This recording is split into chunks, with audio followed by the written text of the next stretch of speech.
tama ba yung intindi ko na iniaalok pa sa iba yung mga victims?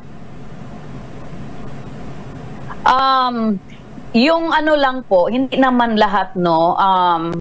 Actually, itong information na ito na inaalok sa mga very close friends lang ni Kibuloy, no. Like for example, dating Pangulong Duterte, inaalok kung sino yung meron silang gugustuhan na isa sa mga pastoral ay binibigay ni Kibuloy. At ganon? Sa iba pa ng mga close-in friends ni Kibuloy na nasa kapangyarihan. Meron hong nagkwento sa inyo, umamin sa inyong victim na sila'y inialok din o ano tawag ba doon? Ipinasa kay dating Pangulo, nabanggit nyo, dating Pangulong Duterte?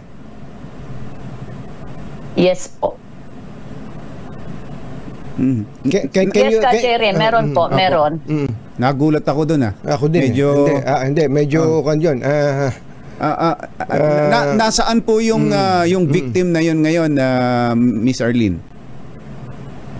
Actually, nasa loob ng compound ni Kibuloy. At yun ang ating gustong ipanawagan, no, sa ating government, Tunying and Jerry, na sana itong mga pastoral, yung mga totoong pastoral na sinasabi nila, sila daw ang mga totoong pastoral kasi tayo ay peking pastoral. Kasi dumating sila, wala na ako doon sa loob, no.